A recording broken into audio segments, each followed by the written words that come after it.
Hello. Hello. You're listening to The Full Blossom of the Evening, a podcast about David Lynch and Twin Peaks. I'm Indigo. And I'm Hilary. Listeners, we're going to tell it to you, and we're going to tell it to you straight.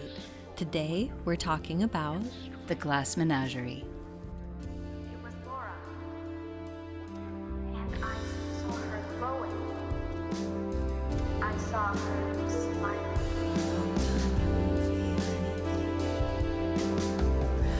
I feel like I'm gonna dream tonight.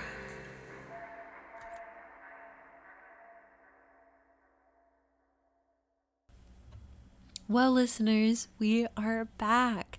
It has been like 3 months. I was dealing with some health issues back to back.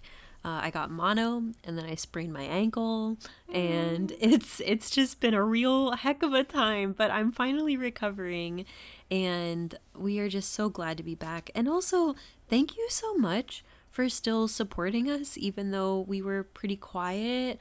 We got a lot of new listens. I was just checking today, and we hit 7,000 listens. And I know we've been getting tons of new followers too. And, people have been sending us so many kind messages and comments. And it just really means so much to us, because we were definitely worried with being on hiatus if people were going to forget about us, and you clearly didn't, and that's so nice. Absolutely. And we both had the feeling of do we even know how to podcast anymore after this long of a break? And all of your kind messages and ongoing support have made it easy to come back in here and do this. So we're really excited to get started today. Yes, and this is a topic that I think it was one of the first ones we had talked about when we talked about doing this podcast. So it's really fun to finally approach it. So why are we talking about the play, The Glass Menagerie?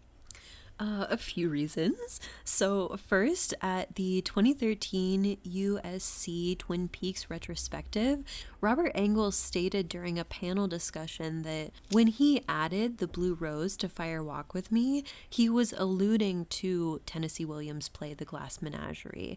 This is recorded in a 2017 article by Courtney Stallings on Scott Ryan's website, scottryanproductions.com. Second, in 1990, a Seattle Times article speculated that the original series contained allusions to the play, citing in particular the glass unicorn that Emery Battis gives to Jenny as part of her recruitment to 1HX. And finally, in the book Conversations with Mark Frost by David Bushman, Mark Frost cited Tennessee Williams as one of his early influences as a young aspiring playwright. One doesn't become a fan of Williams without knowledge of his first play, The Glass Menagerie. So those are 3 really compelling reasons to talk about this play in relation to Twin Peaks. Though the first one alone would have been enough for us, right? Yeah. Like Robert Engels directly stating his intentional allusion to the play by inclusion of the Blue Rose, that's perfect for us. Right. I mean, that's what we do with this podcast. Now, we have no evidence that David Lynch himself was familiar with the Glass Menagerie, but there are plenty of other people involved with Twin Peaks who were, even to the point of being compelled to make this direct allusion. So the influence of this play on Fire Walk with Me and Twin Peaks The Return is worth exploring. Definitely. And fun fact, Diane Ladd, Laura Dern's mother, is first cousins with Tennessee Williams. Ooh, another fun detail. Gordon Cole looks at his own shaking hand in part 11 of season 3 and says, "Cat on a hot tin roof." And that's a 20th century American version of a British idiom, like a cat on hot bricks. But now it is inseparably associated with the 1955 Tennessee Williams play by that title. Perfect. Now, our experience with the Glass Menagerie didn't start here with this episode, right, Indigo? Yeah. No, it was one of the first plays that I remember seeing live when I was a little kid. I actually did message my mom. It was like while we were having our meeting, I was texting with my mom being like, do you remember which show it was? Because it would be so fun to be able to mention that in the episode. And we were having trouble trying to find when it was, because I just remember that I was little. I remember that I was like so impressed by these actors because I was so little. I mean, they were wonderful, don't get me wrong, but also just being a small child, I was like, these are famous people. And I remember my mom told me that, like, because we went to like an after party for it, and I was like in my, like a small child in my little velvet dress, and I'm just walking around with this like little spiral bound notebook, just being like, will you sign this? Will you autograph this? You're famous. And she was like, I just know that made all of their nights, because it was just like, you were so cute and you were so starstruck. And it was like a regular like city theater. It wasn't like a huge production. She was like, it was probably like a huge highlight for them. But I remember just being enchanted by it, even from a really young age, and just finding it really moving and fascinating. It's a play that carries so much depth and emotion, and I think they really conveyed that. Mm-hmm. And I really dug deep into my memory to try to remember when my first exposure to the play was, and I couldn't. I enjoyed realizing that this is one of the very few pieces of art or media that I don't remember a version of myself that didn't know this play. Ooh. So I read it so young that the time I remember reading it in high school, I already knew it and had lots of deep established opinions about it. Right. So I like that it is like The Wizard of Oz maybe, or like Alice in Wonderland and Through the Looking Glass. Like, these are texts that I don't exist in my memory without. Yeah. Really interesting. Well, and I think it's important that you mentioned like you had such strong feelings about it, because that is one of the things we had talked about during our meeting was just how interesting it is that there are so many variations of it. Like there's different film adaptations and stuff, and everyone has very strong opinions about this play. There's something about it that really draws you in. There's so many relatable things about it that I think people can really connect with, and so then people have these really protective feelings of it. Yes. Of how these characters should be portrayed, how scenes should be going about. And so the film adaptations are sometimes that they've gotten some bad reviews because people were really just so protective of these characters and of this story. Yeah. Do you have a favorite film version? So I know when we had talked about it, you were saying it's the Katharine Hepburn one is your that's favorite. mine. Yeah. And so I did check out that one, and then the one with John Malkovich, which was from the 80s, I believe. And I will say that I agree with you. I think the Hepburn one is better than the John Malkovich one. But what I will say is that I just love John Malkovich as an actor. Yes. And I think that he does put a lot of love into his performance there. I love his monologues, but at the same time, I think that it doesn't carry as well, because you made a good point that with the Hepburn one, like Katharine Hepburn in particular, like Amanda is such a tough role to play, because you have to find that fine line between being kind of nagging at times, but you're also so loving. You've got these very intense feelings, and so sometimes it comes out as, a bit aggressive almost, but it's also coming from a place of love and fear and concern. And I think that is something that you see in adaptations where they can struggle with that. I know that the thing I really love about the 1973 version, and this was made for TV, and it has Katharine Hepburn as Amanda, Sam Waterston as Tom, and Joanna Miles as Laura. And the relationships between the characters make so much sense to me, because there's so much warmth and love between them in this portrayal that is often missing from other productions, where Tom just seems oppressed, which he is to an extent, and Laura seems completely checked out sometimes. Where here, the relationships being so warm makes you understand why all these characters stay. Right. They love each other. Yeah, because otherwise you're watching it and you're just being like, this just seems like, if it's portrayed wrong, then you are watching it and you're thinking, this seems almost abusive. Like, why would you stay? And yeah, sometimes if Laura is not played with enough strength, then she can seem like such a pale wallflower that you don't grow to love her as much as you should. Like, that's the thing, is like, that's another thing where it's a fine line between, okay, well, is she, this frail but extremely lovable person, or are you just making her like so quiet and so dainty that you can't form an attachment to her? Yes, she's too remote. And I think that that's what is another thing that's kind of missing in the John Malkovich adaptation, is that Laura, she's just way too meek. She's way too quiet and small. Yeah. Kind of funny, though, considering the actor who plays her. I know. I was like, oh my gosh. I mean, it's Karen Allen, and you're thinking like, okay, the amazing Karen Allen of Indiana Jones. I was like so excited, and she's just way too meek as Laura. She makes Laura so sad and quiet and kind of vanish into the background. Right. And I think that that's something that in the Hepburn one, she's got enough, color to her. And charm.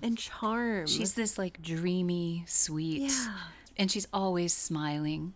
Right. That's Yeah. the big thing, is that I noticed, was that she's always like smiling. She's always got like a little bit of a smirk while she's like looking at her brother, So lovable. Like, and it's such a perfect, that sibling dynamic, because Yes. that's the thing, is they love each other so much, and they're protecting each other in the situation, and the way that they were constantly smiling at each other and everything is just so lovely.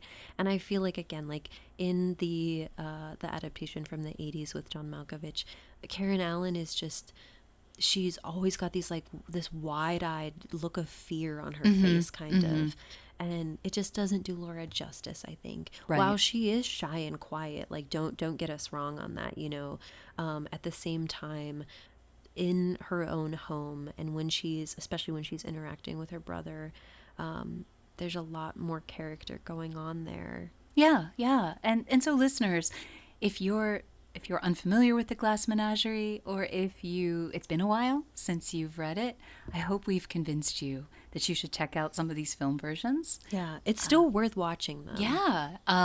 And if you'd like to read the play, we're going to link to a PDF in our episode description, so you'll have access to the text as well.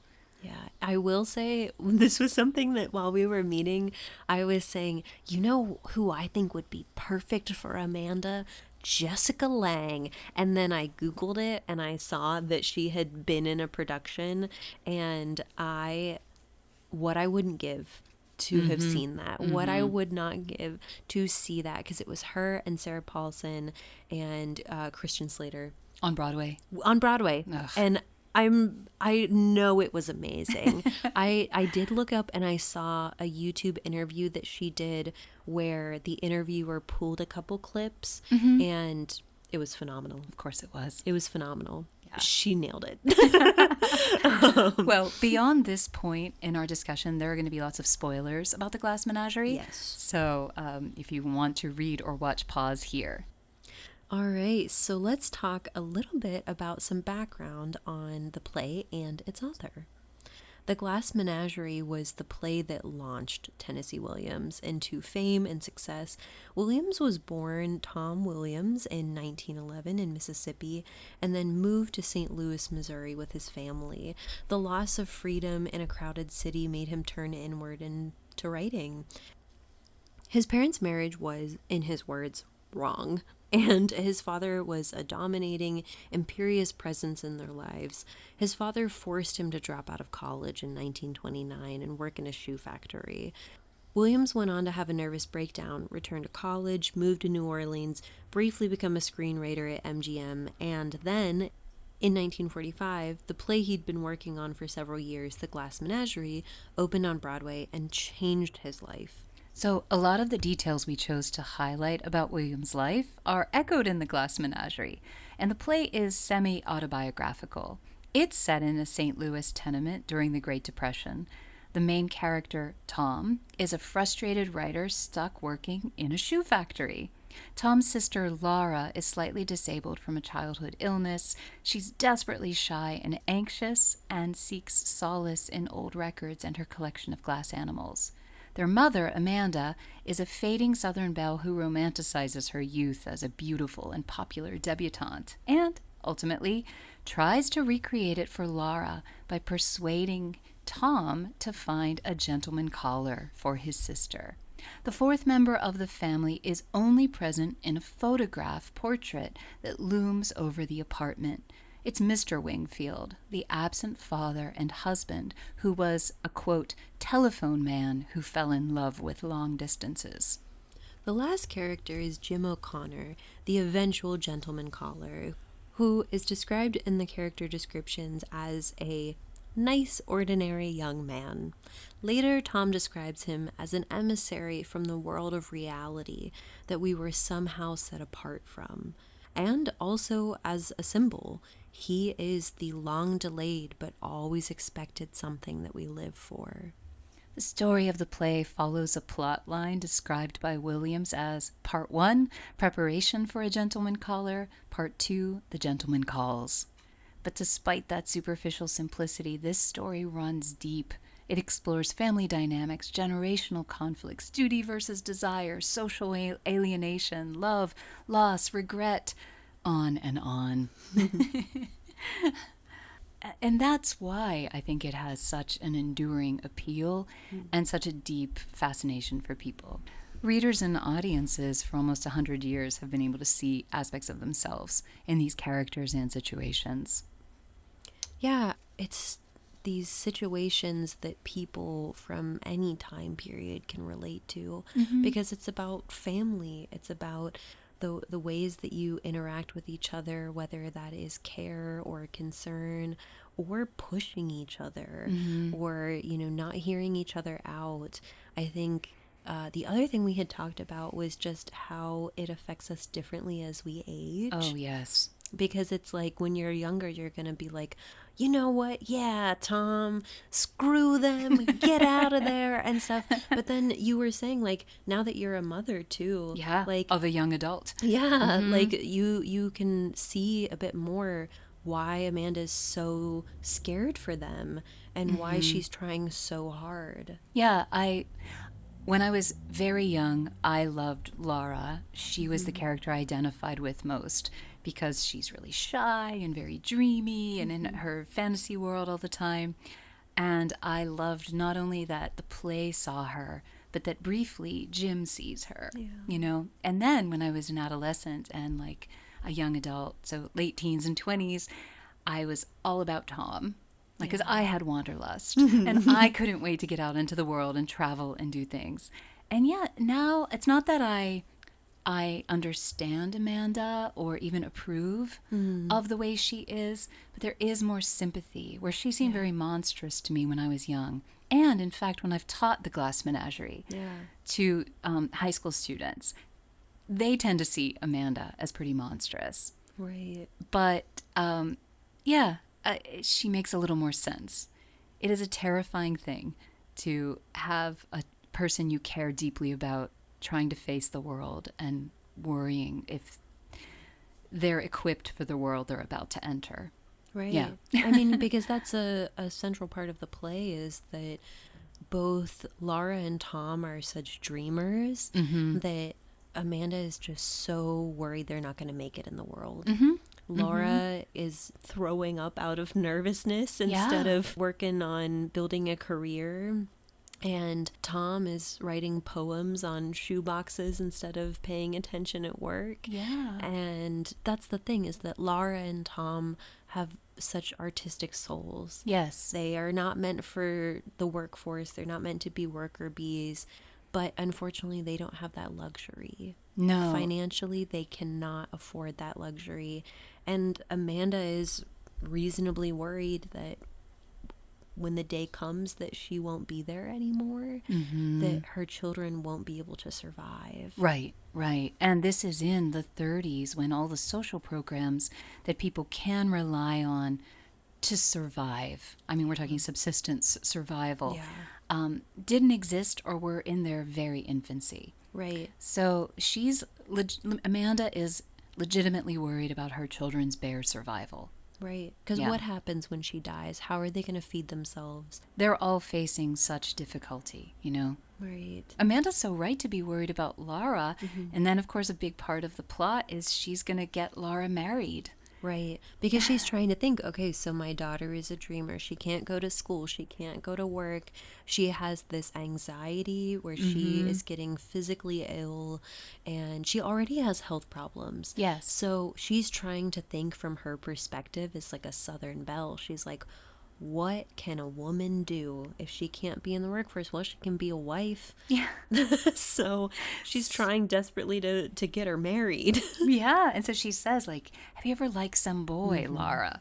And Laura reveals that she liked this boy named Jim in high school, and he was talented and popular and maybe the only person she ever spoke to, maybe. And so here's where we get the Twin Peaks connection. Yeah. He used to call her Blue Roses. Yeah. She'd missed some school due to an attack of pleurosis, and when she came back, he asked her where she'd been, and he thought she said Blue Roses. So from that point on, when he saw her, he'd call out, "Hello, Blue Roses." Which is so sweet. Like, what a sweet little nickname. Yeah. Well, Amanda then goes on to ask Tom to find some nice young man at the warehouse where he works and invite him to dinner. And her plan is that once this young man sees Laura, like how lovely and sweet and pretty she is, he'll just fall in love and they'll live happily ever after. I love the scene so much where Tom is telling her that he found a guy to bring to dinner, because he's so coy about it. He's like so silly about it. It's really sweet. Like, that's one of those moments where their relationship is really tender, because it's very playful in that moment. He's so excited to tell her that he did something that he knows is going to make her happy. Right, because she's been kind of hounding him about it. And at first he was really annoyed. He was like, why do I have to do that? And she's like, because you're her brother. It's your job. And he's like, why is that my job? And then he finds a guy and he's just like, she's like, so I found a guy, and she's like, oh, when's he coming? He's like, he'll be here pretty soon. And like, he's just very playful about it. It's really funny. Yeah. But then, to Laura's horror, the gentleman caller is the boy she liked in high school. I mean, imagine that happening to you. You know what I mean? Like, if I was in her shoes, I would also freak out. Like, and I mean, poor Laura, she's truly like, Mother, I can't. Yeah. She's like, it's the guy. The only boy I've ever liked. And I mean, like, truly, like, imagine being like a sickly girl and life has just not been fair to you, and you liked one guy and you never stop being hung up over him, and then your brother's like, hey, I'm bringing a friend over for dinner, and it's the guy. Yeah. And your mom's like throwing you at him. She's dressed you all up. She's spruced up the apartment, and she expects you to go from being the shyest, quietest, most introverted person to this charming debutante. Right.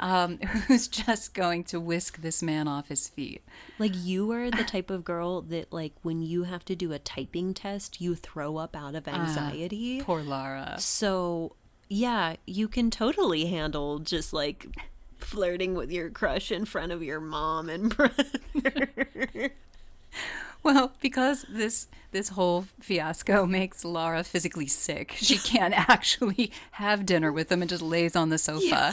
And instead we get to see Amanda turn on the full Southern charm. Mm-hmm. She's even dressed up in her old, like, debutante gown, which is all kind of faded and everything. And the stage directions tell us that this is, quote, Jim's first contact with Southern vivacity. But after the first shock, he reacts very warmly and is altogether won over. So, I mean, she's laying on the charm thick. I'm even a little charmed. She does it on Tom's in Laura's even a little charmed. He's like, Mom? It's like on Laura's behalf. Yeah. Amanda just brings it out. Anyway, after dinner, Laura and Jim get their moments. Yeah, so Amanda asked Jim to keep Laura company since she's in the living room. As we said, she did not feel well. So yeah, Amanda goes to wash up with Tom, like clean up the dishes and everything. And in the candlelight, Jim's natural warmth and friendliness get Laura to actually open up. And it's so sweet. They just like talk about high school, and he does remember calling her blue roses. And she shows him her glass collection, which is so precious to her. And he sweeps her up in a waltz. It's the first dance of her life. And during the dance, they bump into the table, and her favorite glass animal, the unicorn, falls. And the unicorn's horn breaks off. But Laura's gentle reaction to the accident seems to endear her to Jim even more, and he gives her this little pep talk about believing in herself. And at one point he says that different people are not like other people, but being different is nothing to be ashamed of, because other people are not such wonderful people. They're 100 times 1,000. You're 1 times 1. They walk all over the earth. You just stay here. They're common as weeds, but you're blue roses. And Laura says, but blue is wrong for roses. And Jim responds, it's right for you. You're pretty. And then shortly after that, he kisses her, which is also the first kiss of her life. Yeah. And it's with her first crush and only crush ever. Yeah, and then the stage directions tell us that this interaction with Jim, though, quote, apparently unimportant, it is to Laura the climax of her secret life. Oh, such a beautiful moment. Yeah. But following the kiss, Jim immediately apologizes and reveals that he's engaged to another girl. Yeah. Laura gives him the broken unicorn as a souvenir. Amanda takes the news poorly, to say the least. After Jim leaves to pick up his fiancée at the train station, Amanda rips into Tom, saying, among other things, you live in a dream. You manufacture illusions. Oof. So Twin Peaks. I know, honestly. It's the last fight we see. Tom ends the play by telling us in a monologue that he left his family shortly after this and never returned, trying to follow in his father's footsteps, quote, attempting to find in motion what was lost in space. But we also learn that he probably didn't escape. No matter where he goes, he's pursued by memories of Laura, and he ends by beseeching her to, quote, blow out your candles. So now that we've given a little bit of a synopsis, let's talk about some of the connections and similarities that we see between the play and Twin Peaks. Well, the barest explanation for alluding to the Glass Menagerie by including the Blue Rose and Fire Walk with Me is that Laura Wingfield and Laura Palmer share the same first name. Classic. Now, I remember reading this, but I can't find it, and I did look.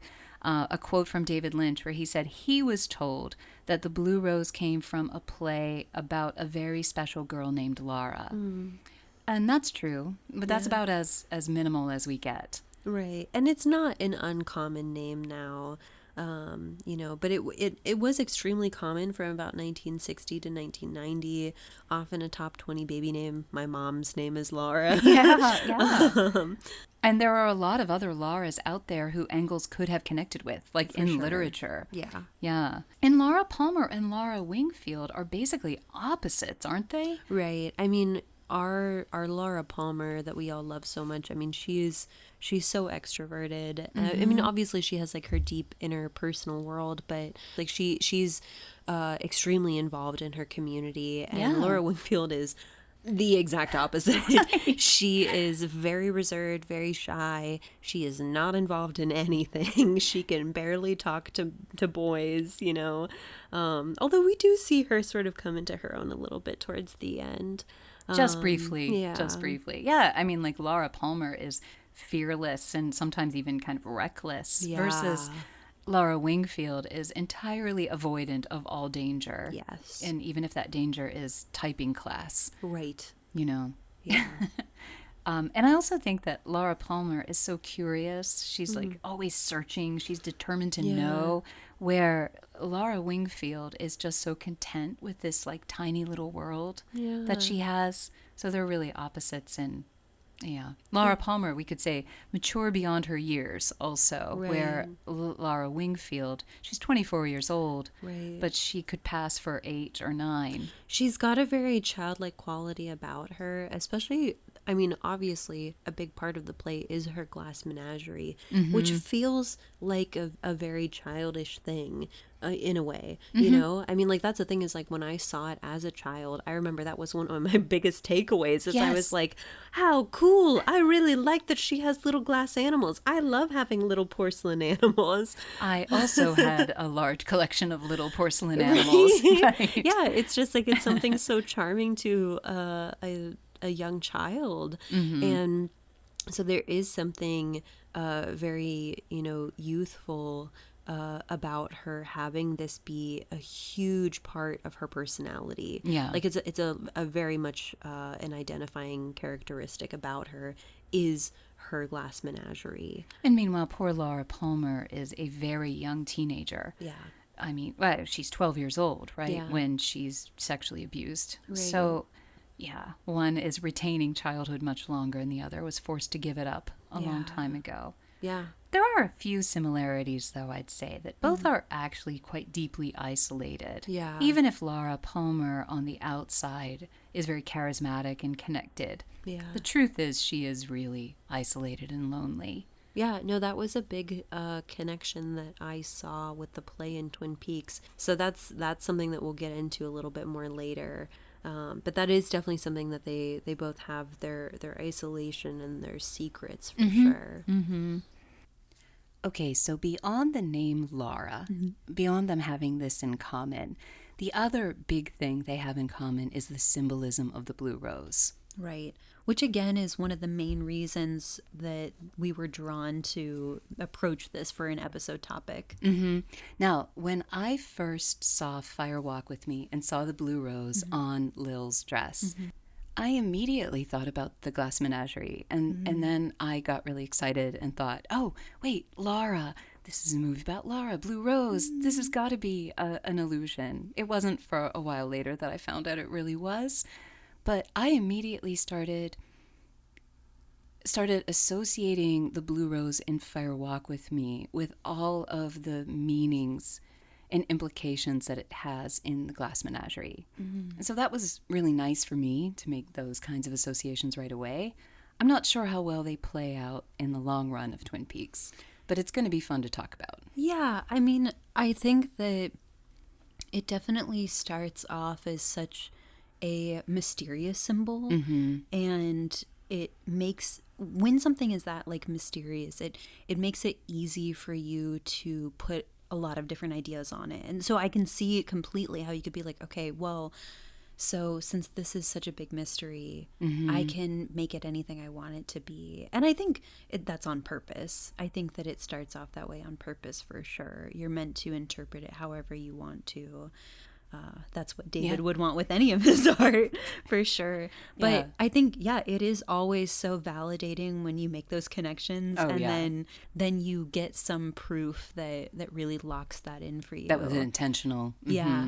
I actually, hearkening back to our Satoshi Kon episode, I found this game called Off, which just recently got remastered, and I noticed these crazy similarities to Paranoia Agent. Ooh. And because we live in a digital age, I DM'd the developer, the creator, on Instagram and was like, hi, not sure if you'll even see this because I'm just a weird stranger on the internet, but I love Paranoia Agent. I love Satoshi Kon. I can't help but see these similarities. Is this real? And he responded almost immediately, actually, and was like, it is. That's so great that you like recognize that. And I was like, oh my gosh, this is huge. So yeah, it's always it's such a huge validation moment, and everything is connected. Everything circles back. Wonderful. That's so exciting. Yeah. Yeah. And of course, since our Satoshi Kon episode, we have both gotten little Marumi Yes, we definitely keychains. we're in it now. That was actually what prompted me to get the Marumi keychain, was that I was playing off and I was obsessed with Paranoia Agent, and I was like, you know what kind of merch is out there? Like, who's making Paranoia Agent merch? Yeah. And just Googled and found that on eBay, and now we have our little matching Maromies to keep us sane or make us crazier. And while we're hearkening back to past episodes, I have been re-binging Jacques Tati. Oh, such a comfort. Yeah, so good times. Yes. But to go back to the Blue Rose, and thinking about it in the context of the Glass Menagerie, Yeah. I think what I've always really loved about it is how complex and sweet it is in there, that like it comes from this misunderstanding. You know, there's this miscommunication from Laura to Jim when they're in high school, and then that miscommunication, that mistake, becomes this like really cherished bond in a way, and they have this deeper communication because he failed to understand the literal words she said. And so this nickname is a product of misunderstanding, Blue Roses, but it is what tethers Laura to Jim in a way that she is not connected to anyone else. Right. And it's taking something that she's so self-conscious about. Yeah. And was something that was probably, really difficult and, scary for her. An illness. And it takes something that is so heavy and turns it into something so sweet. It's like reclaiming this illness that, made you feel small or weak, and then it ends up becoming this tie to your crush, to someone that you want this connection with. So it's like it turns this thing that was like weighing her down and making her life harder into something sweet. That's really nice too, because that's like what friendship does. Yeah. And Laura doesn't have any other friends. No. And he, just through this little gesture, kind of demonstrates one of the powers of friendship, that you take something really heavy and burdensome and someone makes it light and beautiful through that connection. I also think there's something about giving someone a nickname that kind of promotes them and to a friendlier status. Like, you don't give nicknames to strangers. Right. Yeah. Or to like casual acquaintances. That would be weird. There's an implied intimacy there. So when he calls Laura Blue Roses, that's like their friendship has gone to the next level. Right. And again, like from what we understand, he was very popular too. So for her, someone who is very introverted and, not very popular or outgoing or anything, to not only make a connection with someone, this like first real big connection with someone, but it's also with someone that everyone else is vying for his attention. Yeah. Like, I mean, when they talk about like the like plays that he did and stuff in school, like she talks about there were all these people wanting his autograph and wanting to get near him after the shows and everything. And she was able to make a connection with someone, not only just a person, but like someone special. Yeah. Someone that stood out when she was having such a hard time showing up at all. Then later in the play, when they're reacquainted and Jim gives her that speech that you read a little earlier, he's taking it even further. Now Laura's like Blue Rose status, it contrasts her with the other people who are common as weeds in his mind. Like now her difference is special. She's one of a kind. He's like, you're 1 times 1. And she says blue is wrong for roses. And he's like, no, it's right for you. Yeah. It's like Laura in that moment is parroting the perspective of society that like a blue rose is wrong to the collective. But Jim is emphasizing Laura's individuality. He's like, no, for you, it's good. I just love that so much. Right. Well, and the thing is that again, like she's so used to being on the outskirts, and she's so used to being this outsider in society, and he is kind of affirming for her that that's not necessarily a bad thing. Like he's saying like, no, you are unique, and that's what's great about you. That's what's special about you. Like you should be. I'd rather you this way. I don't want you to be boring and plain like all these others and stuff, which I think also, as we kind of talked about, with her mom constantly like making her worry about her place in the world, it's such an important reassurance that she hear that from someone, that it's not that there's something wrong with her per se. She's just different, and that's not a bad thing. It's not a bad thing that she can't necessarily be in the workforce and, isn't necessarily romantically involved with anyone. All these things that her mom expects her to do, right. To be normal and fit in with society. All day she's hearing all these ways that she's not, up to mustard or something. And then here comes this person being like, actually, that's what I like so much about you. And that's why you're special. And that's why someone is going to notice this about you. People will see this in you. They will. No, that's beautiful. Okay, but in Twin Peaks, the blue rose in Fire Walk with Me, as we said before, starts out really undefined and mysterious. And then it stays that way, I would say, through some of Twin Peaks The Return. And then it kind of gets more significant and then more concrete at the same time. Because like when we see Garland Briggs's head floating by in outer space saying blue rose, it's very mysterious. Right. and ambiguous. Yeah. But when we finally get to Tammy, like hearing the story of case number 1 from Albert about Lois Duffy, and that's when, it's apparently a tulpa. Before the tulpa disappears, she says, I'm like the blue rose. Right. And Tammy's read on this is, quote, blue rose does not occur in nature. It's not a natural thing. The dying woman was not natural. Conjured. What's the word? A tulpa. Personally, when we got to that place in The Return, when I got there the first time, I didn't like it. I felt as though it was so reductive, that it was so limited. It almost made a Blue Rose case nothing more than an X-Files case. Ooh, I think that's actually a really good comparison, because it does kind of read as that then. Because, I mean, that is like the point of the X-Files. It's like the monster of the week. Like a tulpa does really feel like an X-Files creature. I can see that a lot. And the thing I don't like about that is it feels really limited. I think that there's so much possibility for what the Blue Rose could imply or suggest before that moment, and then once Tammy gives that speech, it kind of flattens it in a way. And I feel like that is almost the antithesis of Lynch's work, because it is so much like he was always saying, like, leave it up to interpretation, you know? Like, he wanted people to have it be open-ended so that they could pull what they wanted from it. So that's interesting when it happens in The Return.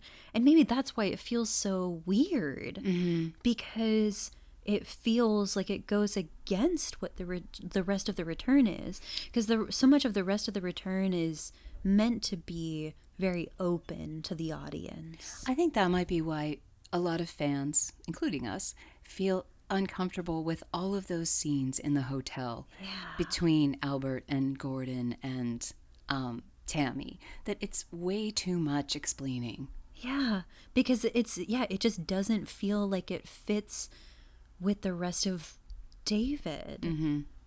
Oh, yeah. I like the theory I recently heard, and again, I don't know who to give credit to, but as if they are being listened to, and they kind of know they're being spied upon, and so they're saying things almost to like feed the spy.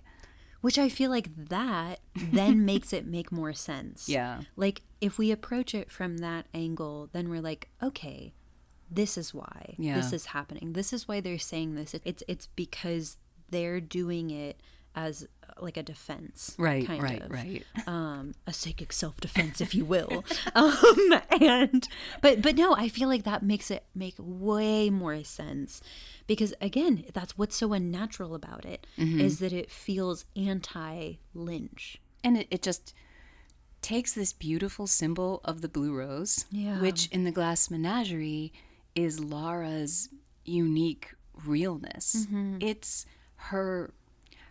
Okay, so if Tammy says, "Oh, a blue rose is not natural; it's conjured," the people who are quote common as weeds in the Glass Menagerie are somehow less real than Laura. Yeah, Laura being the blue rose makes her more real. definitely. Like, her perception of its wrongness is what's superficial and false. Her individual rightness is beautiful and true. So the blue rose is realer than real. And Tammy's speech just kind of emphasizes its falseness. Yeah. Yeah. Ooh. But here's what I think can save it. Maybe the blue rose case is not so much about unnatural things. Maybe it's not so much X-Files. Maybe it's related to Laura Palmer. Because we know from part 8 that Laura Palmer is part of some grand plan. Yeah. The golden Laura Palmer orb was taken down by Senorita Dido and kissed and sent to Earth. This has been a long time in the making. Yes. And so these blue rose cases are all kind of eventually leading to Laura Palmer. I have chills right now. I'm just tingling right So now. instead of them just being some kind of fake, false, unnatural thing, it is pointing to the realer than real, unique beauty and wonder of Laura, Laura Palmer. Because Laura is a blue rose. She stands out so much. That's why she has this effect on people. And I think that Laura Wingfield, the thing that is different is that she is not given the environment and tools to use her special blue roseness to blossom in the way that Laura does. Laura Palmer. Yeah, Laura Palmer. Because Laura Palmer is able to use her blue roseness to really shine and really stand out, and everyone sees her standing out. It's the way that Jim is he seems almost confused or shocked that people don't notice Laura Wingfield standing out as much. Yeah. He's what do you mean? You're blue roses. Right. He sees her specialness. He sees how much she shines, and he doesn't seem to understand why other people can't see that. Or, or he at least he recognizes that there's this specialness in her that other people aren't given access to almost. And I think that's the thing with Laura Palmer, is that she kind of opens the floodgates. She's everyone, look at me shine. Here is what I have. And everyone is so drawn to her because she lets them see it. She lets them see how special she is. And everyone is just drawn to her like a lighthouse. Okay, so I think we have just reclaimed the blue rose from Tammy Preston. Yeah. It remains special. Yes. Because Laura Palmer is special. Yeah. And so is Laura Wingfield. And speaking of special, now we're going to talk about the glass unicorn. So the glass unicorn shows up in the original series, and it's when Emery Battis gives it to girls being recruited to One-Eyed Jacks and says, quote, "It's an ancient symbol of purity." Black. It's icky. He's so gross. And unfortunately, he's not wrong. Unicorns are often symbols for purity. It's in a lot of tales, they're drawn to virgin maidens and things like that. Yeah. And, or young women. Oh, but the irony as he's corrupting teenage girls. It's great. Yeah. Great job, guys. I do really love how Jenny and Audrey make fun of the glass unicorn. He probably has a whole drawer full of these. some such Or a thing. dime a dozen. I actually went back to the Secret Diary to see if there was some reference to Laura Palmer getting a glass unicorn, but there wasn't. So now in the Glass Menagerie, though, the glass unicorn has a lot more significance. I think that connection of the unicorn to that like purity and stuff is a big part of it as well in the Glass Menagerie, because it's Laura's favorite. It's like, you know, she has her collection and everything, but she really loves that unicorn, and it's so special to her. And again, I think that we've, you know, at this point, listeners, if you weren't already familiar with the play, now you kind of have an idea of what that Laura is like. And she's so sweet. She's such a dreamer. And also, I feel like, I mean, unicorns are just fantastical as well. Yeah. So for her to be this like shy, sweet dreamer with like such a tender, pure heart, for the unicorn to be her favorite makes a lot of sense, because it is such a symbol of that. I mean, I think back to the novel The Last Unicorn, which is a gorgeous, gorgeous book. And that is a perfect example where they mention constantly how unicorns are this symbol, and how young maidens are drawn to them, and they're drawn to young sweet maidens as well, as like a protective kind of energy too. So I think that, yeah, it makes so much sense that Laura is drawn to that one in particular. It's almost like a familiar for Laura. It's this representation of, like, truly, I think if she were to be transformed into any of her beautiful glass pieces, the unicorn would make the most sense with her soul and her energy. When I've taught the Glass Menagerie to high school students, one of the things I love asking them to think about is who in the play does the glass unicorn represent? And lots of students say Laura. Yeah. And then lots of students say Jim. That Laura sees Jim as her unicorn, because when the horn breaks, her kind of iconic comment, which I feel like I've used out of context in my life, is now he's just like all the other horses. Yeah. I mean, it is such a good line, though, because it's just like a gut punch. Yeah. And it could very well apply to Jim or to any man who has disappointed and failed. It's that fall off the pedestal. They start out as a unicorn, and then they literally fall off the table, and they're just like all the other horses. And also, she builds him up to be so mythical in her mind. She tells her mom that, like, he is this like pinnacle of like a good man to her. Like, that is her dream man. And then when she actually gets him in her arms and everything, it just like, it all kind of crumbles away. Yeah. She can just see that he's just a real guy. He's just like any other man. And I think honestly it does work for both of them. It does. It really does. I think the most like baseline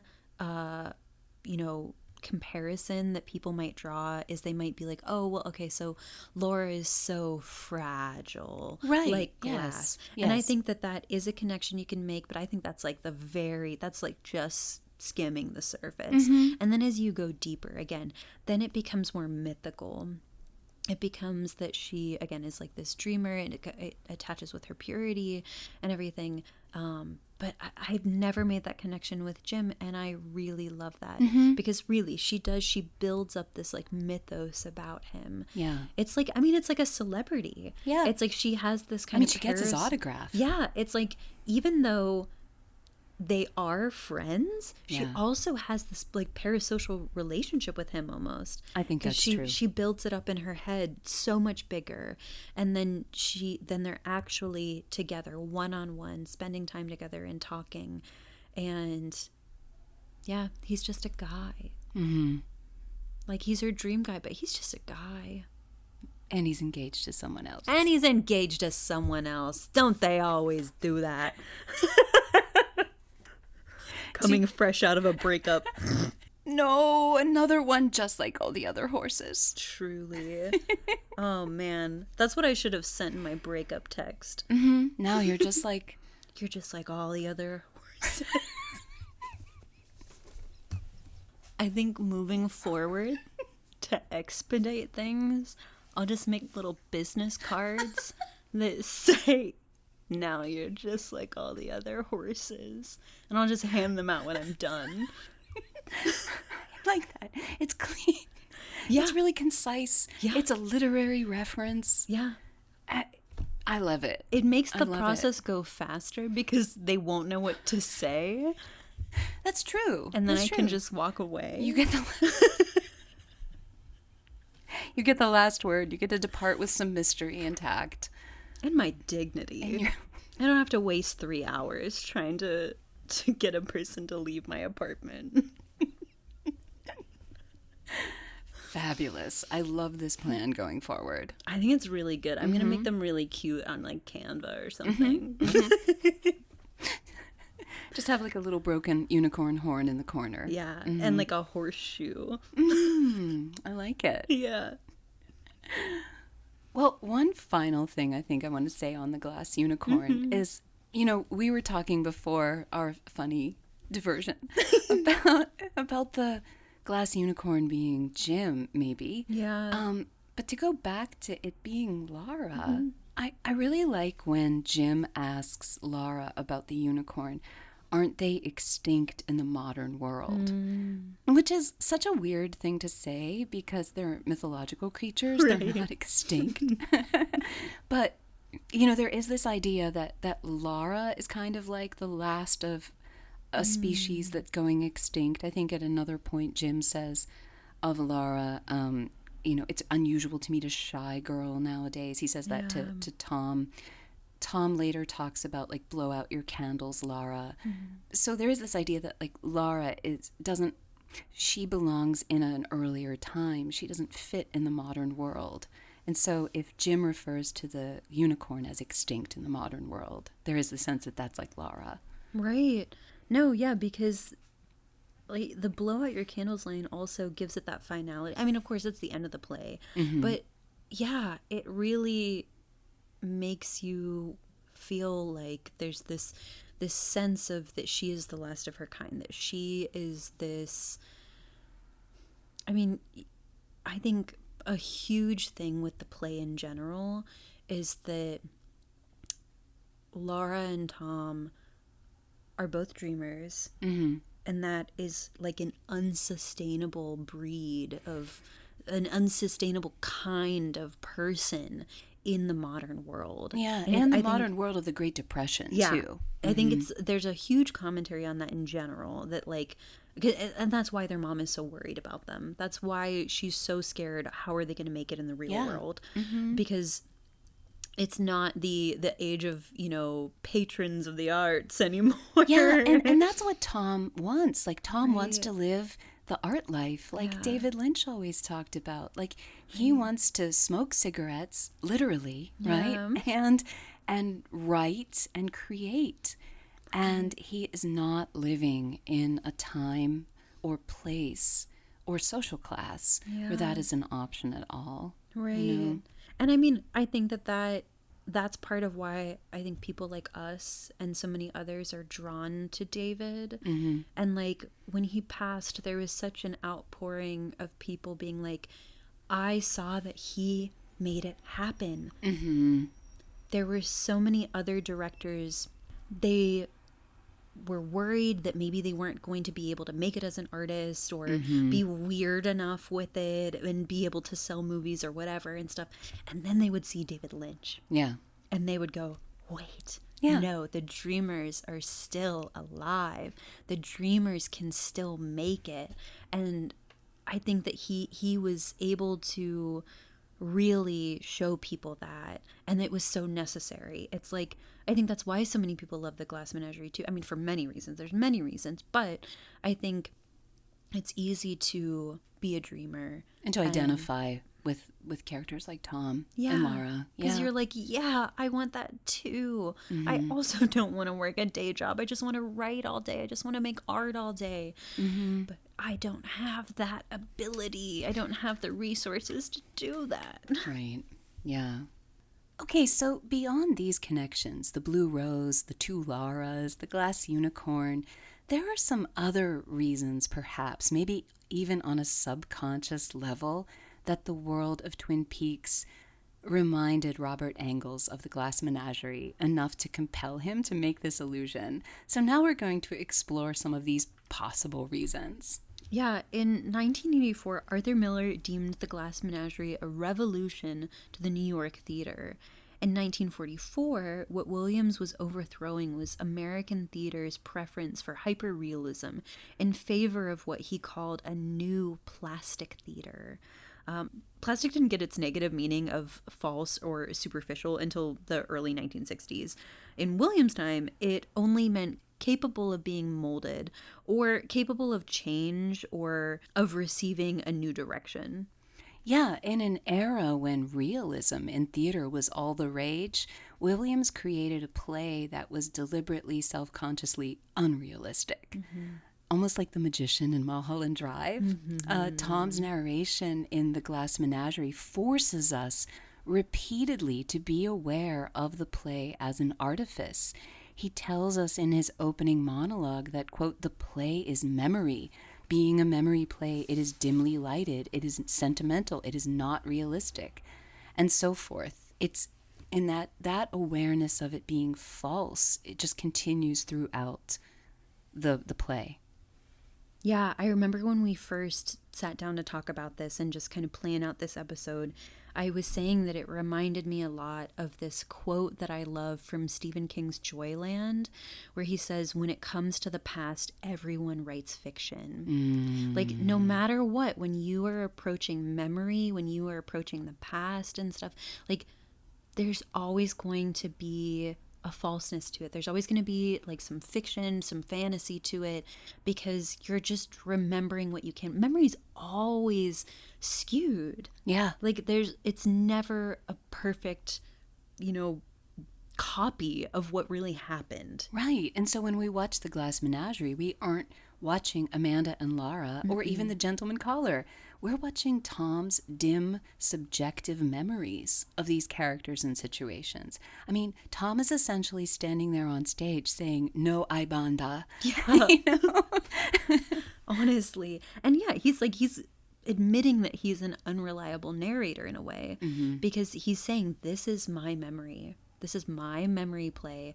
And so we're not getting Laura's perspective. No. We're not getting Amanda's perspective. We're getting exactly how Tom is coloring it. So also, all the ways that we feel about their mom, that's entirely colored by a young man's way of looking at his mom. Yes. As this person that is trapping him and holding him back. We actually don't know what she's like. Right. She might not have been that nagging. We'll never know. But the thing is about this is it's so fake. It's so self-consciously fake. And yet it might be more powerful because of that lack of realism. And so I like to equate it with Rebecca Del Rio's performance in Mulholland Drive, that Betty and Rita have this immense emotional response to that. Right. And then she falls over and the song continues. Like, clearly it wasn't real. She wasn't really singing it. It's their emotional response is in full awareness and knowledge of the artifice. And this artifice is what causes this major shift in Betty's self-awareness.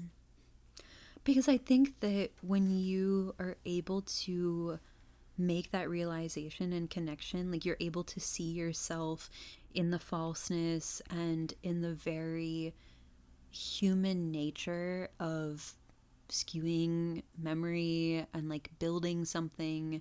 I mean, everything is fake, really, in its own way. Like, everything is down to perspective. It's down to the personal individual experience.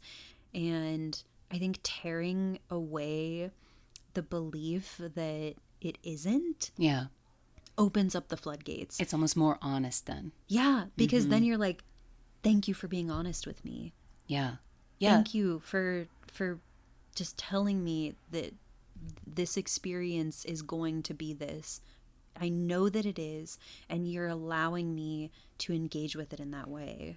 I think that something similar then really does happen in The Glass Menagerie. Yeah. Yeah. It's like that self-conscious artificiality intensifies its impact. Yeah, instead of diminishing it. Yeah, I mean, because we're so used to approaching pieces of work, like whether it's literature or a movie or something, where they just give us the story, and no one's saying, no one's pausing and being like, okay, well, is that what really happened? Because which character are we getting this from the perspective of? You know, Yeah, like, okay, so yeah. our heroine or our hero is telling us this story, but is that what happened? And we're just supposed to not question it. Right, right. But when we're told you are allowed to question this, it's like, oh, do I question everything? And another fun connection, of course, to Mulholland Drive is that Tom's first lines are, yes, I have tricks in my pocket. I have things up my sleeve, but I am the opposite of a stage magician. He gives you illusion that has the appearance of truth. I give you truth in the pleasant disguise of illusion. Which I think, again, that completely sums up what we were just saying. It's just, when it is handed to you in that way, with that openness and honesty, then you can fully engage with it. Nothing held back. So the play's not realistic, but it's truth. Yeah. So it's the idea that we approach a deeper truth when we're freed from the bounds of realism. Like, that's obviously fundamental to a lot of different artistic movements. But in this case, the, quote, pleasant disguise of illusion implies that the truth would be harder and uglier than what we see on stage, possibly. Anyway, this play is very Lynchian. Yeah. I think everything we've been saying here could apply just as well to David Lynch. I mean, it's pre-Lynchian. Yeah. Yeah. But I think a lot of the subjects that we tackle are. That's the thing, is that that's the beauty of what we try to uncover with this podcast, is we look at things that far predate Lynch. Yeah. But are very Lynchian. You know, I really like that both Mulholland Drive and the Glass Menagerie engage this idea that reality and illusion, truth and artifice aren't binaries. It's not like either or. Yeah. They might not even be a spectrum. It's just like a fog of reality and illusion, and we are feeling our way through it the way we do in dreams. I love that. You can't say, okay, well, this is real, or this is more real, and this is more fake. It's really just a fog. Yeah. And yeah, and they, like, that's the thing, like, that's part of what is so Lynch-like about it. That's what's so Lynchian about it, is that it is so dreamlike. So this play is definitely Lynchian, and it's also very cinematic, which would make it something I think pretty inspiring to a filmmaker. Definitely. So maybe one overarching reason that it may have been so compelling is its deliberate cinematic qualities.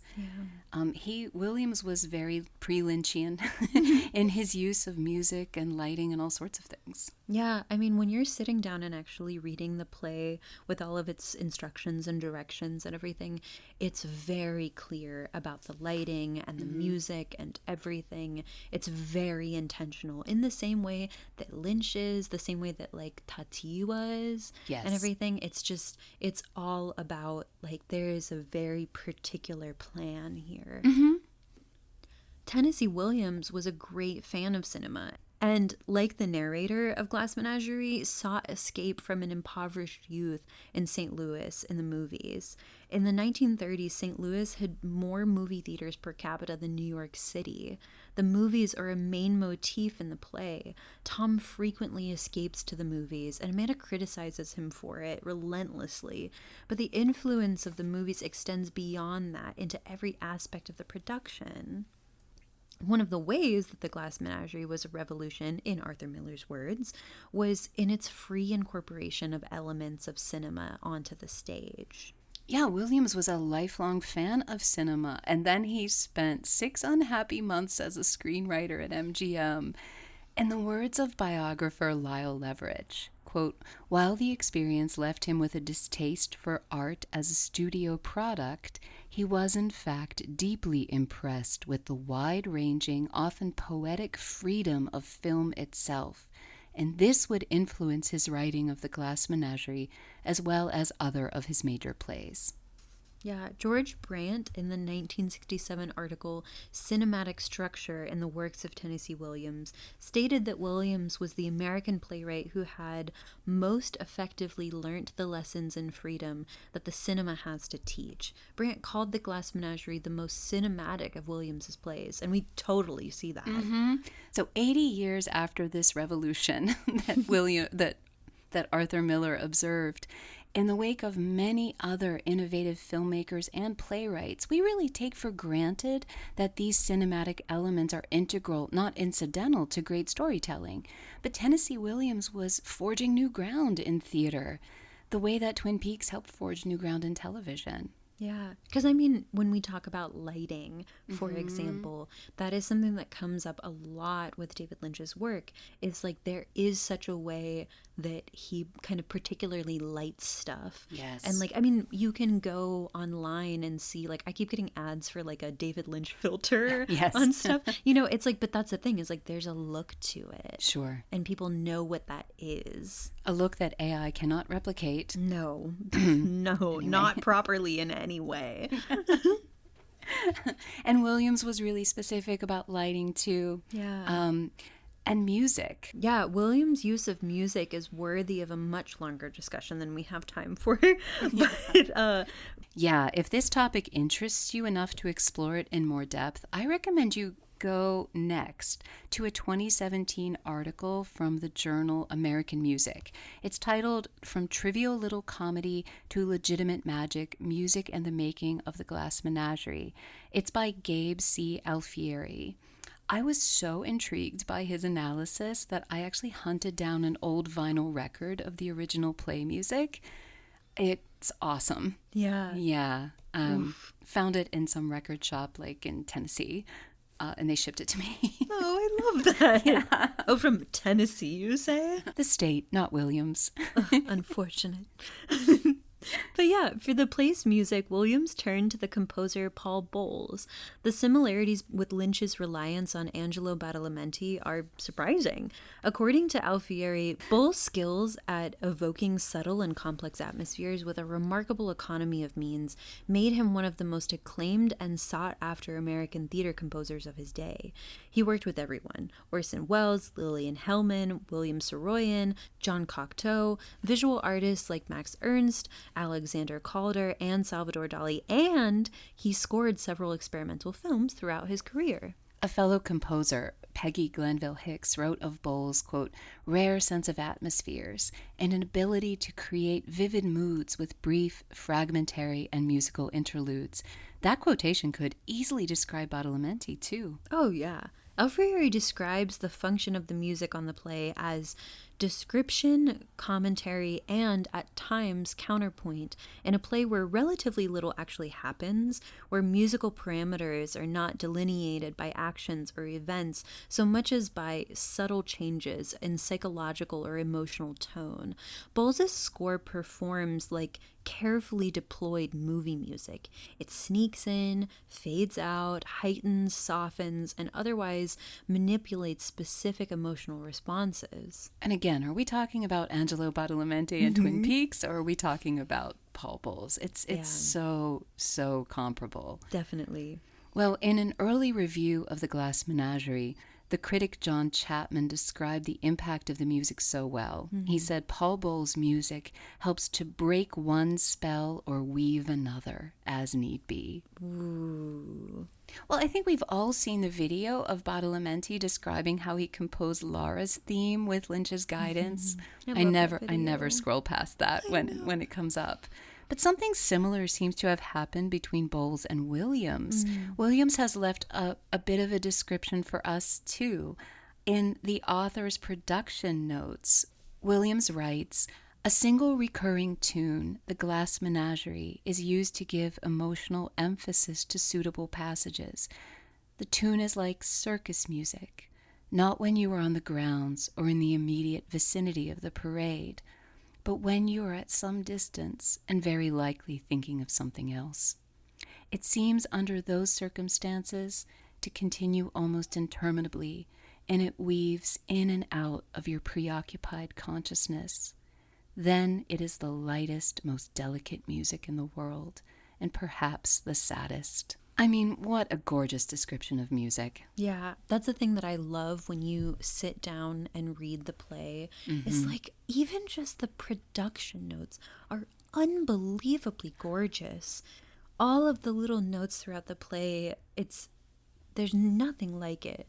Right. His writing is incredible. It's so poetic. And if you just see the play, you will miss all of that beautiful Right. language. Yeah. I mean, that's the thing, is it's like the play is beautiful on its own, but when you're actually sitting down and you just see how much thought and care is even put into just these descriptions of how to set up your stage and how to do the lighting and how to do the music and everything, it's even more artful than you can possibly imagine, which is why, listeners, we really encourage you to read it. And that has, I think, such a kinship with how David Lynch saw the music in his work as well. Yeah, definitely. Yeah. Well, you were just talking about what a great writer Williams was, but he was pretty humble about the impact that writing could have. Yeah, he openly acknowledged the limitations of his text alone. He wrote, "Pour hot lights on a play like the Glass Menagerie. Remove the music and the transparencies, and what you have left is a trivial little comedy of domestic tribulations. But call in Joe Muelsner and Paul Bowles and invoke the services of Laurette Taylor and Eddie Dowling, and there before you is a piece of legitimate magic, elusive, delicate and tenuous, but no more trivial than a dream that is rooted in the human unconsciousness." Love that. And I love that he's acknowledging there his composer, scene designer, the actors, that this is a collaborative effort. He's like, without them, this is trivial. Right. And I think that is also Lynchian. When we think of the way that David was so close with everyone that worked with him, like they were all part of a team and part of a family in a way that not every set is like that. Like there, you hear horror stories and stuff of different, shows or movies and stuff. But anytime you see behind the scenes videos and stuff, like I always tear up. Oh, me because too. it's always there's so much love So behind much the warmth. camera. Yeah, it's the acknowledgement that the creation of film is absolutely collaborative. Yeah. You need many artists coming together, and Williams is acknowledging that about the theater as well. Right. And it isn't just the leading lady, it isn't just the stars. He's talking about people who are designing the scenes or designing the sets or composing the music. All of that is part of the legitimate magic. Right. In his words. Like Lynch, it's like when you find your people, you hold on to them. Like he did with Badalamenti and like he did with Bowles. It's like once you find that person, you're like, I have to lock you in for this. Well, the next interesting cinematic quality or cinematic feature of the Glass Menagerie is what Williams called the magic lantern screen device. Now, I've never seen a production that used this. Yeah. I don't think I have either. Yeah, they're just described in the reader's edition of the play. Williams' vision was that periodically images or phrases would be projected from behind a wall of the apartment.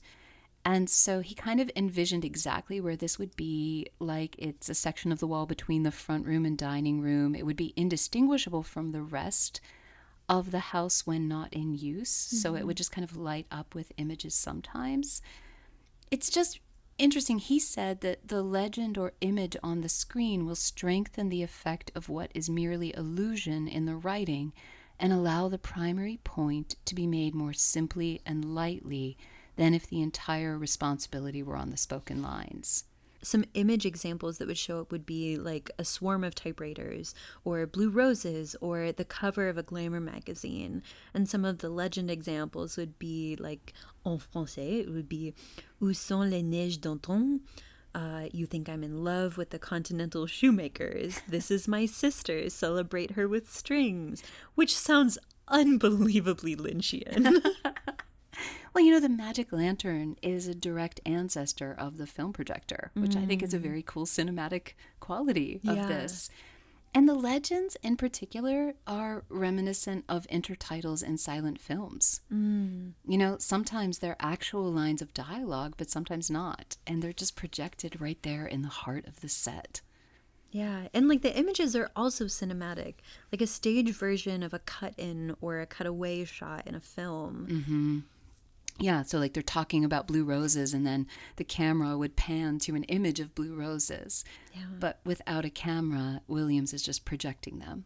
And I think that is so special and unique. That's not something you see in like anything else. And it's so artistic. Like it gives like, I don't know, like something you would see at like a punk play or something, you know? Or Yeah. like something in a gallery Yeah, rather it's than beautiful. at a play. It's like performance art. It is. almost. It's a lot more like it lends a performance art quality to the play. I think the last kind of film point we want to make is the narrator as a camera, providing an orienting point of view. In the article The Cinematic Eye in Tennessee Williams' The Glass Menagerie, George W. Crandall argues that Tom, as the narrator, functions in ways analogous to those of the camera in film. So to understand what he means, we have to think about the way we experience a stage play compared to a film. Barbara Friedman illustrates a key difference between film and most theater. In Staging the Gaze, Postmodernism, Psychoanalysis, and Shakespearean Comedy, Friedman writes that, quote, whereas cinema encourages a more direct, perpetual identification with the seeing eye of the camera, theater divides and disperses the possibility of identification, in the process problematizing both identification and point of view. So, yeah, when you think about it, when you sit in a theater watching a play, you're choosing who to look at and identify with in a way that you don't as easily in film. You're more directed and kind of manipulated as an audience member in film. Yeah, because your eye could be drawn anywhere, but then in a movie, you're specifically looking at wherever on the set the camera is taking you. Yeah, the camera directs your gaze. Right. Yeah, but in The Glass Menagerie, Williams uses Tom's gaze to approximate the camera's authoritative point of view. This then limits the possibilities of identification that Friedman identifies as generally characteristic of theater. To take it even a step further, Thomas King, in Irony and Distance in The Glass Menagerie, argues that Tom is the only character in the play. He's the only character, for we see not the characters, but Tom's memory of them. Tom is the dreamer, and we are watching his dream. I mean, honestly, that would be a fascinating way to perform the play, is if they had Tom play all the characters. Like, think about it, though. Yeah. Like, what if they just had the same actor just do... It's just that's Tom. Well, and he does, like, it should be different John voices. Malkovich, because then you could recreate that scene and being John Malkovich when he goes into his subconscious. That would be perfect. And really, I did love him as Tom. Malkovich. Like, I think that he has such a sweetness to it's him. good. Yeah. And like, I'd watch that. Here's the thing, is he's still around. Yeah. Let's ask him to do it. There you go. Listeners, if any of you know John John Malkovich, can you ask him to do a one-man show of The Glass Menagerie? Because I'd really like to see it. Oh my God. Like, just for me personally. Yeah. An audience of one. Yeah. For a one-man show. Like, he could just do it in his house, you know? Like, it doesn't have to be anything special.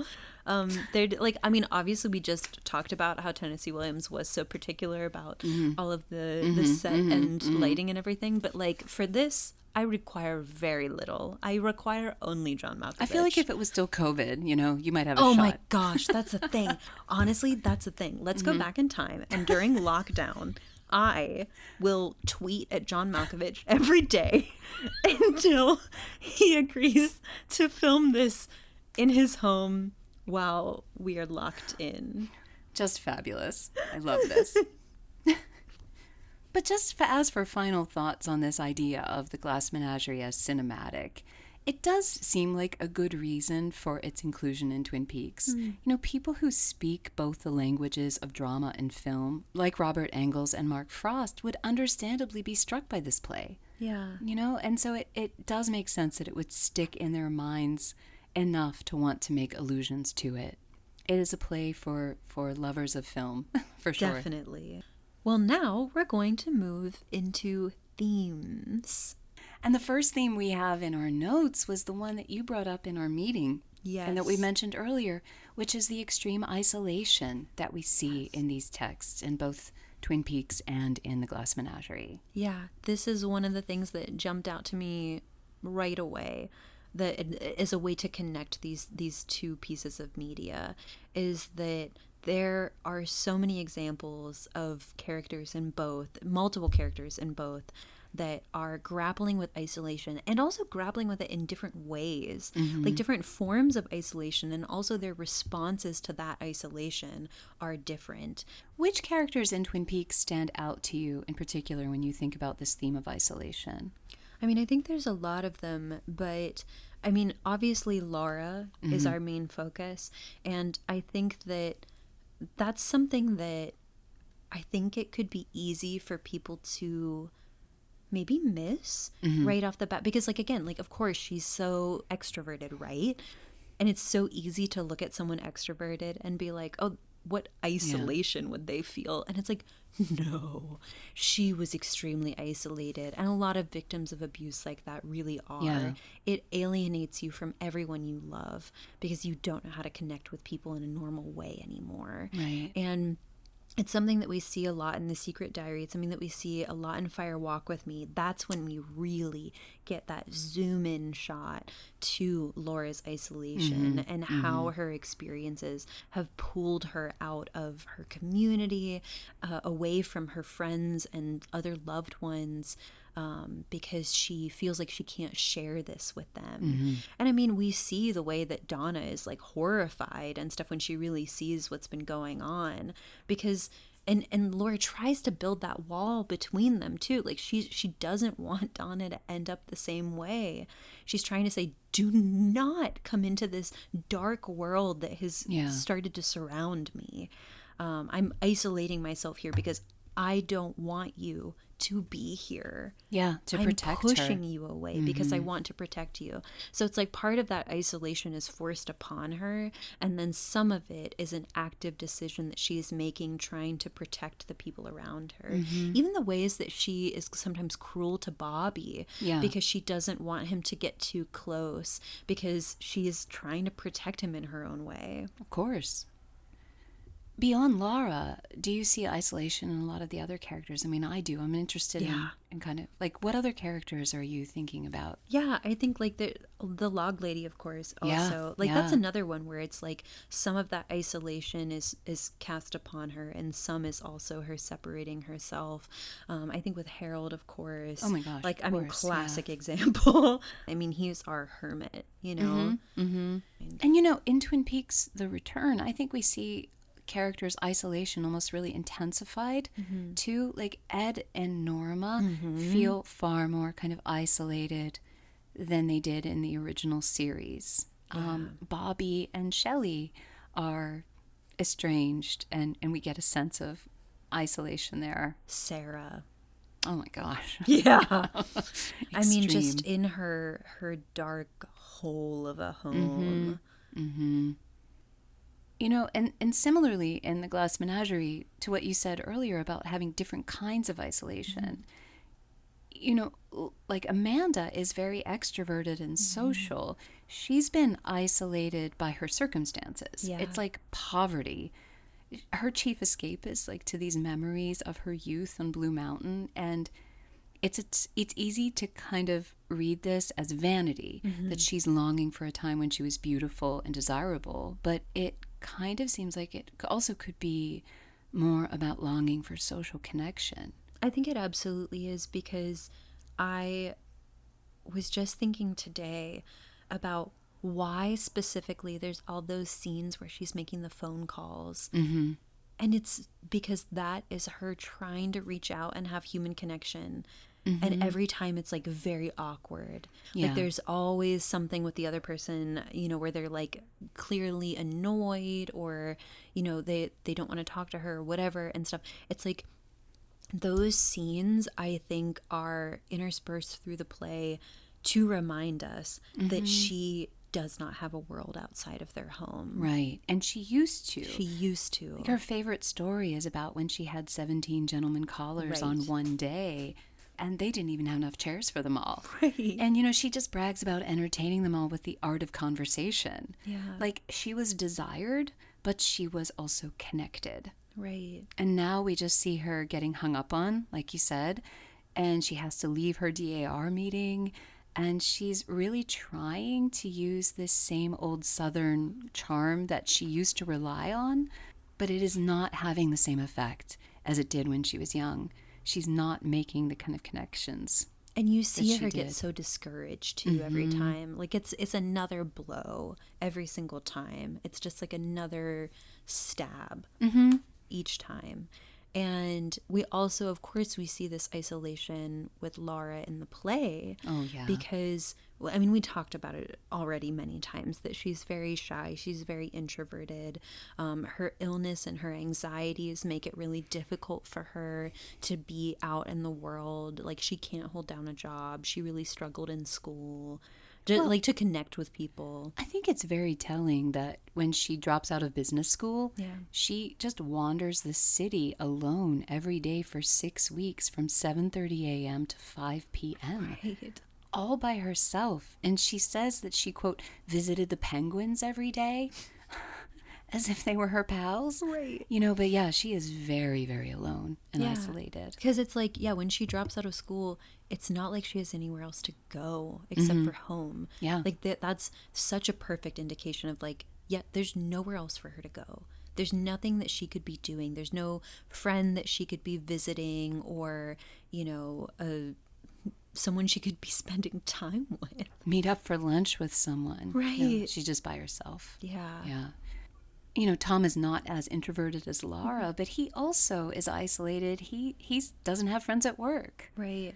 You know, he says they look at him with suspicious hostility, his coworkers. Yeah, he really struggles to connect with people, I think, as well. Like, that's the thing, is like being more outspoken and more extroverted doesn't necessarily mean that it's easier for you to connect with people. Especially because, again, he's got these dreamer ideals that it seems like other people don't really understand, you know? Because even when he shares them with Jim is like confused Right. by Tom's plans. Yeah. Yeah, they're just like this. And it's like, that's what's kind of heartbreaking about the household, is that they're all isolated and lonely in their own way. In this tiny, cramped apartment. Yeah. Where they really can't escape each other. They're always stepping all over each other's toes, and like they're always pressed together, and yet they aren't able to fix that loneliness in them. So what I'm kind of thinking as we're discussing this now is that both Twin Peaks and the Glass Menagerie kind of meditate on isolation. That it's like presents it looks at all the nuances of it, the kind of different facets, different ways of being isolated, and all the implications of it. But there is no resolution. No. We can't fix this. You know, it's just kind of present in both texts, but it is just a fact. Right. I mean, that's the thing, is that like the play ends with Tom admitting to us that he's left and still is holding on to these memories and still is holding on to these feelings, like leaving and trying to, like, because we think of it, of course, as like, so if he's leaving to try to like start fresh and like live his life and make connections and stuff, but it's like he's still held in this cage of his past. Right. And we see, especially, like, I feel like that is a perfect comparison to The Return, because it's like, so this is him returning at the end and everything, like explaining to us, you know, we're going all the way back around, the circle is sort of completing itself, and he's saying, I've done all these things and I'm still right here. And then we've got The Return, and we've got all these characters that they've had so much time and they're still stuck in these different cages. and stuck in this sense of isolation. So many of them have not healed from what happened to Laura. Like Bobby is still hurting. Yeah. And when we do see characters healing, I'm thinking like Ed and Norma's moment where they kind of come together. That's the opposite of isolation. Like, like healing maybe, well, we haven't given this enough thought, but I like this possibility that when we see healing in Twin Peaks, it is a resolution of the isolation or an ending of it. The thing is, though, we don't see a lot of it. We don't see a lot of that end of isolation, just like we don't in the play. That's the thing, is that there's not really any resolution in the play. Like, they're all still, like, I mean, we don't know what's really happening with Amanda and Laura. You know, like, if they really conquer that. Right. And I assume not. I assume not as well. And, like, Tom clearly hasn't. And so I think that's another way that they can tie together, is that it's like it's really, it shows what a hurdle that is, how difficult it can be to conquer that isolation. Yeah, because even the Sonny Jim, Janie E family, that's very warm and connected. But Cooper sends a tulpa there. You know, that's not him connected to them. Yeah. Another similarity we really see between both is something that we've kind of talked about before, which is the portrait. That like frozen in time, smiling portrait of Laura. We kind of talked about this with like In Cold Blood. Oh yeah, like with really, Nancy. With like you're frozen in this moment as this perfect version of yourself, this smiling version of yourself. Well, and we see that in the Glass Menagerie in the portrait of the father. Right. And he looms over the apartment, this handsome, charming, smiling man. You know, it's this kind of grin of superficial happiness that Williams writes. He smiles as if I will be smiling forever. Right. Yeah. And I mean, like, that is the way that this person is held in your memory then. And like, they aren't really able to move past that for a lot of people. Like, if you're holding on to this specific image and you're always seen this way, then you just get put into this box where it takes away your existence as a real person. You're just this character now, kind of. Well, and both Lara and Mr. Wingfield are structuring absences in a way. They are absent characters who structure everything else around them. You know, the painted portrait in the 1944 film Lara is similar, and in fact, a future episode for us. In fact. But in some ways, I think Mr. Wingfield's portrait feels even more resonant with Laura Palmer. You know, there is that kind of superficial happiness. Laura also looks like she could be smiling forever. Right. There's the frequent spotlight that appears on Mr. Wingfield's portrait. Williams writes as if it's an answer to questions. Yeah. Like Tom, I think, says, whoever got out of a coffin without removing a single nail, and the light comes up on the father's portrait. And, you know, both Twin Peaks and the Glass Menagerie are about the utter wreckage left behind after these grinning portrait subjects have departed. Right. Yeah, and that's the thing. It's like, yeah, this character is left, and this is what we have left of them, is this portrait to look at, to haunt us, and like loom over us. With a smile, while everything is falling apart. Right. I mean, like, think about all of the scenes that we get where, you know, the camera will kind of zoom in on the portrait of Lara, and then you see like the ways that the characters are reacting to it, and it's really, really powerful.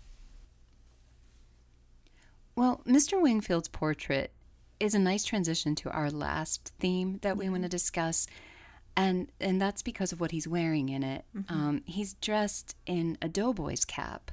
A doughboy was a nickname given to the American Expeditionary Forces in World War I. And both of these texts, The Glass Menagerie and Twin Peaks, especially season 3, have this enormous undercurrent of war beneath what's really kind of a local or family drama. The Glass Menagerie set in the 1930s. It's a world traumatized by the First World War and now on the verge of the Second. Yeah, and then something we've kind of mentioned in past episodes, and we do want to do like a full episode on this at some point, is the atomic culture that we see, the way that really plays into and affects Twin Peaks. Mm-hmm. You know, in the Glass Menagerie, Tom is dressed as a merchant marine when he's a narrator. The family's male characters war service like kind of bookends the play as the World Wars do. So it's a really big part. There's repeated mention throughout the Glass Menagerie of Guernica. In Tom's opening monologue, he mentions it. He says, in Spain there was revolution. Here there was only shouting and confusion. In Spain there was Guernica. In scene 5, Tom's newspaper headline says Franco triumphs. Yeah. And also in scene 5, there's this part where he says, adventure and change were imminent this year. They were waiting around the corner for all these kids, suspended in the mist over Berchtesgaden, caught in the folds of Chamberlain's umbrella. In Spain, there was Guernica. But here, there was only hot swing music and liquor, dance halls, bars, and movies, and sex that hung in the gloom like a chandelier and flooded the world with brief, deceptive rainbows. All the world was waiting for bombardments. So there are these two mentions of Guernica. Guernica is a small town in the Basque region of Spain that, on April 27, 1937, became the site of a horrific military experiment. It was the terror bombing of civilians. It was the first action by the newly created German Luftwaffe, and the specific strategy of the attack was designed to maximize casualties on civilians. It was market day. The waves of the attack were timed precisely. Shelters and emergency service workers were deliberately targeted. Blast bombs were followed by incendiary bombs that caused massive fires around the town. After 3 hours, over 85% of Guernica's buildings had been destroyed, and according to the Basque government, over 1,600 people were dead. Some estimates, though, put that number at over 2,000. Over a third of the population of the town of 7,000 was dead or wounded. And it wasn't the only Spanish town where the Nazis practiced their strategies, but Guernica became the subject of Picasso's paintings for the 1937 World's Fair, and that image has come to represent the horrors of the 20th century and beyond in warfare. You know, Tom mentions Guernica twice in the play. I really can't read his tone. Yeah. It almost sounds a little wistful. Like he'd almost prefer the drama of an actual war to these slow fires of human desperation that he's suffering in St. Louis. Or is he just kind of caught up in the drama of kind of waiting for this inevitable bombardment? Yeah. I don't know. It's really hard to read his tone. And I don't know if that's just his dreamer-like quality approach to everything, but it's like it does feel like a weird tone to use for that. Is it the young man like longing for adventure and not really understanding what war is about? Yeah, I could definitely see it. Well, you know, Twin Peaks: The Return is really explicit about its own undercurrent of bombardment. Like the Glass Menagerie, the story seems kind of small and localized, but it is reverberating with an explosion that dwarfs even the horrors of Guernica. We're talking about the detonation of the atom bomb. Yeah. The Trinity test also is an experiment, and the bombings of Hiroshima and Nagasaki were experiments in a new kind of warfare. So this is ultimately what I think the Blue Rose in Twin Peaks might come down to. The ultimate conjuring, in Tammy's words, is the creation of the atom bomb. The atom bomb is not natural. No. A species pursuing annihilation of its own reality is not natural. Yeah. Oof. And so if all the Blue Roses cases go back to the atom bomb, that is kind of the ultimate act of unreality. Yeah. Or ultimate defiance of nature. I mean, well, like I said earlier, everything circles back. Everything ties together. And I definitely see that here with this as well. Oof. Or maybe it's Lara. right? Maybe it's not so much the symbol of destruction as the symbol of hope. We can decide. Just like that glass unicorn. Yeah. Yeah, you get to, I mean, again, that's the beauty of Lynch is read it the way you want to. Well, we're going to move on to our final point, and we wanted to save this one for last because of its simplicity and its power. Maybe Robert Engels chose to allude to the Glass Menagerie only because of this closing monologue by Tom. So Indigo's going to start. It starts with, I didn't go to the moon. I went much further. For time is the longest distance between two places. Not long after that, I was fired for writing a poem on the lid of a shoebox. I left St. Louis. I descended the steps of this fire escape for a last time and followed from then on in my father's footsteps, attempting to find in motion what was lost in space. I traveled around a great deal. The cities swept about me like dead leaves, leaves that were brightly colored but torn away from the branches. I would have stopped, but I was pursued by something. It always came upon me, unawares, taking me altogether by surprise. Perhaps it was a familiar bit of music. Perhaps it was only a piece of transparent glass. Perhaps I am walking along a street at night in some strange city before I have found companions. I pass the lighted window of a shop where perfume is sold. The window is filled with pieces of colored glass, tiny transparent bottles in delicate colors, like bits of a shattered rainbow. Then, all at once, my sister touches my shoulder. I turn around and look into her eyes. Oh, Laura, Laura, I have tried to leave you behind me, but I am more faithful than I intended to be. I reach for a cigarette. I cross the street. I run into the movies or a bar. I buy a drink. I speak to the nearest stranger, anything that can blow your candles out. For nowadays, the world is lit by lightning. Blow out your candles, Lara. And so, goodbye. Maybe, all along, it was that line. Oh, Lara, Lara, I tried to leave you behind me, but I am more faithful than I intended to be. That could be David Lynch. That's how he felt about Laura Palmer. Yeah. I mean, the videos that you see of him on set at the return, getting to see Laura again, getting to really see that character again and hold her hand. I mean, that's why he made Fire Walk with Me. Yeah. He could not forget Lara. So that line, I tried to leave you behind me, but I'm more faithful than I intended to be. Maybe Robert Engels was just having that echo in his head. Yeah. You know, that David Lynch had to come back to this story because he had to be faithful to Lara. He tried to move on and couldn't. Yeah, I mean, it's so clear in any interviews or any interactions you see and stuff. Like, he loved this character so much.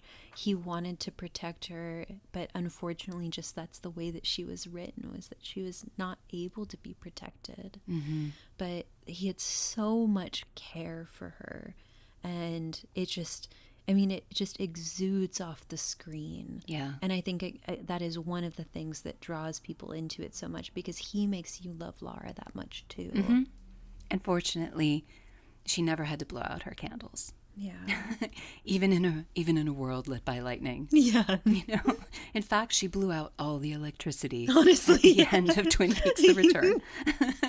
That's a good point. It's the opposite of a gentle blowing out of candles. It's screaming out the electricity. Oh, I love that. Oh, I kind of love I that. know. We just thought of this now. Yeah. Well, that is going to wrap up our episode on the Glass Menagerie.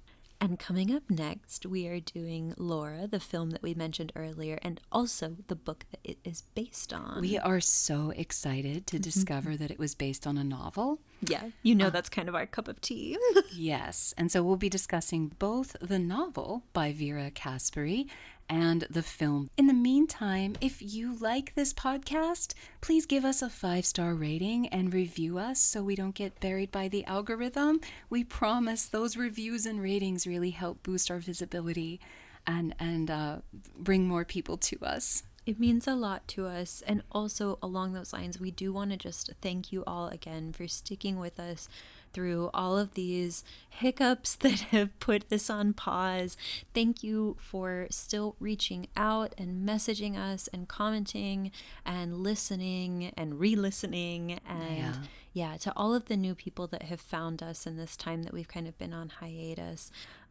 We're back. Oh, we're so happy you joined us. We're so happy you're here, and we're so happy to share all of this with you. We have a lot of really fun stuff planned coming up, and yeah, we just can't thank you all enough. And again, if you are a fan, these reviews help us to reach even more new people. Mm-hmm. And also, you can follow us on Instagram at Full Blossom of the Evening, and email us if you have any thoughts that you wanted to share with us at fullblossomoftheeveningpodcast@gmail.com. We love your comments and episode ideas and reading recommendations. Also, we will happily take cat pictures at any time. Well, thank you for listening to the Full Blossom of the Evening. We'll sign off with...